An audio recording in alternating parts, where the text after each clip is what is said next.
So, hello Argonautas, welcome to today's episode of the podcast Youth Leader 101. So today I am with Tommy. Tommy, can you please introduce yourself? Sure. My name is Tommy. I come from Slovenia.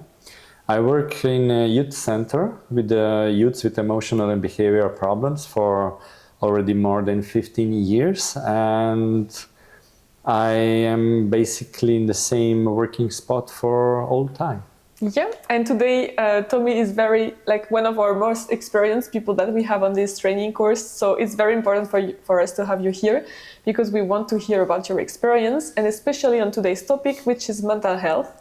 So as you all know, mental health is one of the main subjects right now in the moment, which is quite of good, and it's also very important with youth right now. And we were wondering how important it is for young people when you're doing a youth exchange, and how can you deal with this as the youth leader? Yes. So what I believe, and that's why I'm doing this kind of projects, is that these kind of projects can lead to youths to go out of the comfort zones, what of course causes also some mental distress, and then the problems can be bigger or can come out. I also use these kind of things for diagnostic purposes, so that I see with the youths how they behave, where they have the problems. Because when you are sitting, like now we are sitting and you're asking the youth, oh, what is your problem, and you want to know him, whatever, it's one thing. But when you put somebody out of the comfort zone and see him connecting with other people, doing some activities and not being at home, not being at a safe place, then a lot of things comes out. And then this is the great opportunity for the youth leaders to have the material to work with them. But in those cases, they are out of their comfort zone, so it can be also very challenging for them. Yeah. So how do you support that? Yes, first, it's always about preparation phase. First of all, you need to make a bond with the youth so he trusts you. And when you get this trust, then you set some rules, you set we call it safe space, that the youth knows that he can, 24 hours per day, he can call me or he can find me to get the help, to get the support, to get, we also say that he puts all the frustrations out with the person he's comfortable with, so his stress goes down. And then you use these moments to talk with him, to point him, to also, of course, say some good things, how he managed some things and things like that. So basically these youth exchanges and these kind of activities are for me the most valuable things I can provide the youth, especially with emotional problems. I have a question, for example, when a youth leader is very present for the person, it can also be hard for him or her to deal with its own stress. You have to deal with the stress of others and your own one. So what would be your advice for the new youth leader that are looking at this podcast today and that would like to know? Yes, I would suggest to all new youth leaders that first of all, you need to take care of your own needs, that you are stable, that you are that you are confident enough in your body, in your state. And if sometimes it's also okay to say to the youth, look, I need 1 hour to take of my needs, to take care of my needs. I don't know, I will go running. I have to go to my room. I need to think about it. Let's meet in half an hour and we will proceed, because if I'm, if I cannot do it, we can be both damaged. In the reality, sometimes you need to go to a bit over yourself and then take care of your needs, because the youth is in the first place at that time. But do you have any any examples or any experience when a youth leader really provide us a support in mental health and it had a very direct impact? You were seeing people going bad, and then youth leader really had an impact, a positive one. It happens a lot of times, but usually, look, this is really important, that the youth leader doesn't expect some things to happen in the youth exchange immediately, that they get the feedback, because this is the process.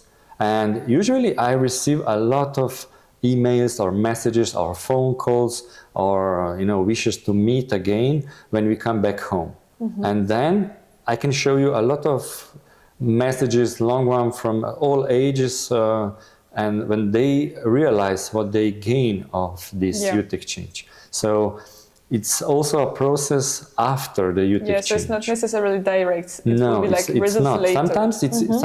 Sometimes it happened also like that in the youth exchange. I was thinking, oh my God, this youth really hates me. This hates this experience. But then after 1 month, 2 months, or even half year, 6 months later, I received an email with, oh my God, Tommy, look, first of all, I want to apologize for my behavior or whatever. Now I know I was like this, and I managed to this and this. So this is the thing, this is why I'm doing these things, because of these changes. Yeah, because you have results at the end. And okay, I understand. I have one other question before we finish. So how do you think does mental health support to contribute success in youth work?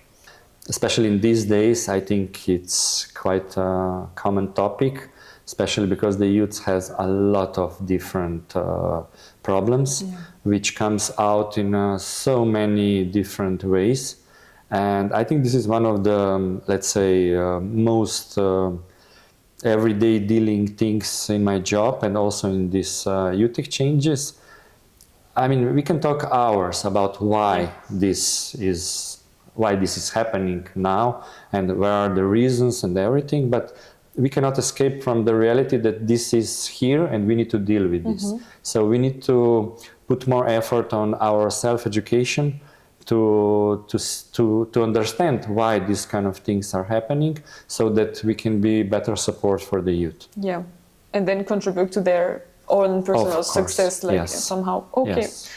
Thank you very much.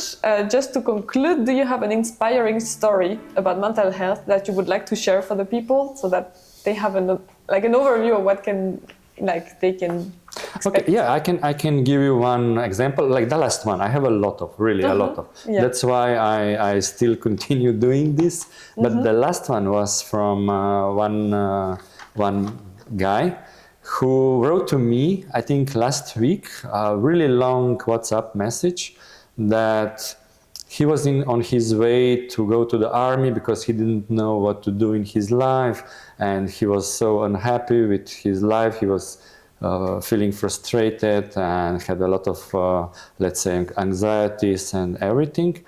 And his parents were pushing him to go to the army. And after the 9-day training, youth exchange, with all the support, with all he saw opportunity of this Erasmus Plus project, he wrote to me like, now I managed to establish my own football school, and I'm working with youth, the younger ones, and I'm transmitting that knowledge to them. And he was so helpful for this experience, and he said, I will send you more of these youths because I really see what is the impact. This is so satisfying for you as a youth worker, to end up like this. It's like the end of the good story, Perfect. Thank you very much for sharing your experience, your advice, your vibe, everything. Thank you so much. I hope they enjoyed, and I hope you will I hope too. If not, call me. Exactly, or participate in one of his youth exchange. Yeah. And thank you very much. Okay. See you. Bye-bye. Bye-bye.